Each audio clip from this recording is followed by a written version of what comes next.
Medical hospital Secunderabad లో అంగరంగ వైభవంగా అయితే ప్రారంభోత్సవం అయితే జరిగింది. మనతో పాటు అయితే డాక్టర్ షఫీ గారు ఉన్నారు, కార్డియాలజిస్ట్. ఇప్పుడు ఈ మెడికల్ హాస్పిటల్ గురించి అలాగే ఈ కార్యక్రమం గురించి అయితే మనం అయితే కొన్ని విషయాలు అడిగి తెలుసుకునే ప్రయత్నం అయితే చేద్దాము. మున్పు మనందరికీ తెలిసిందే, ఇక్కడ సంగీత్ థియేటర్ ఉండేది. మనం చిన్నప్పుడు ఎన్నో మూవీస్ చూసి ఉంటాం. కానీ ఇప్పుడు ఇది 300 పడకల సూపర్ స్పెషాలిటీ హాస్పిటల్ లాగా మెడికవర్ 24వ మెడికవర్ బ్రాంచ్ తీర్చిదిద్దారు.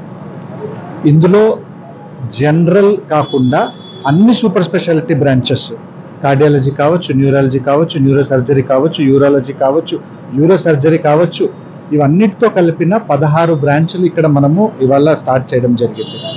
ఒకటే ఎయిమ్, ఒక మధ్యతరగతి వ్యక్తికి, ఒక పేద కుటుంబానికి అందుబాటులో వైద్యం ఉండాలా అనేదే మెడికవర్ వల్ల ఉద్దేశం. ఎప్పుడు ఆ ఉద్దేశంతో ఇవాళ మా డైరెక్టర్స్ శరత్ గారు మరియు డాక్టర్ అనిల్ కృష్ణ గారు ఈ మెడికవర్ హాస్పిటల్ని ఇక్కడ మనం ప్రారంభించడం చేశాం. ఇవాళ ఇప్పుడు ఏదైతే ఇనాగ్రేషన్ లో ఒక మీటింగ్ అనేది అరేంజ్ చేశారు కదా, ఈ మీటింగ్ లో అంటే పేదవాళ్లకు 15% డిస్కౌంట్ అనేది ఉంటుంది అని అంటున్నారు. సో దీని గురించి ఏంటి? ఇక్కడ పేదవారికి, మధ్యతరగతి కుటుంబస్తులకు మనం 2 రకాలుగా స్కీమ్స్ అనేది తీసుకురావడం జరిగింది.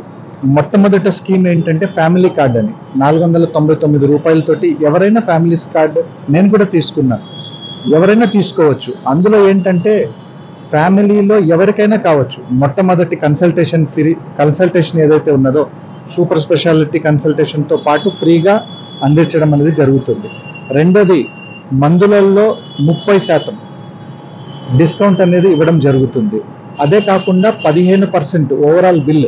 సపోజ్ ఎవరైనా ఇక్కడ అడ్మిట్ అయ్యారు అనుకోండి, దురదృష్టకరంగా ఈహెచ్ఎస్, ఇన్సూరెన్సో, ఆరోగ్యశ్రీ కార్డు లేకుండా అడ్మిట్ అయ్యి బిల్లు కట్టాల్సి అవసరం వచ్చిందనుకోండి, వాళ్ళకి 15% అనేది మనము డిస్కౌంట్ ఇవ్వడం జరుగుతుంది.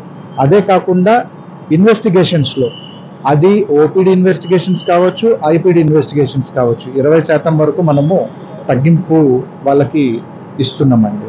చివరిగా ఒక చిన్న క్వశ్చన్ సార్, ఇప్పుడు క్యాన్సర్ అనేది చాలా పెద్ద వ్యాధి, ఇప్పుడు చాలా మందికి రోజు రోజుకి పెరుగుతుంది. సో ఇప్పుడు సోషల్ మీడియాలో ఏమొస్తుందంటే క్యాన్సర్ కి వ్యాక్సిన్ వస్తుంది అంటున్నారు. సో ఇది ఎంతవరకు నిజమో, అసలు క్యాన్సర్ కి వ్యాక్సిన్ ఉందా, దీని గురించి ఏమన్నా? అంటే ఇది రష్యాలో వచ్చిందని చెప్పారండి. కాకపోతే మనం ఒక సింపుల్ గా ఆలోచించాలా. క్యాన్సర్ అనేది ఒక జబ్బు యొక్క బయట పడే సిమ్టమ్. ఒక సెల్ అనేది అన్కంట్రోలబుల్ గా గ్రోత్ అవుతుంది.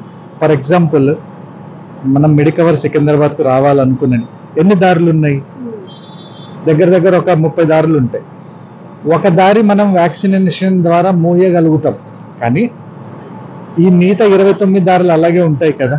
వాటికి కూడా ముందు అంటే ఒక అడుగు, వ్యాక్సిన్ అనేది ఒక అడుగు అండి. ఒక అడుగు అయితే ఆ రష్యా వాళ్ళు ముందేశారు. ముందు మన భారతదేశంలోనే ఆ మిగతా 29 దారులకు ఇక్కడే కనుక్కుంటారని నేను భావిస్తున్నాను.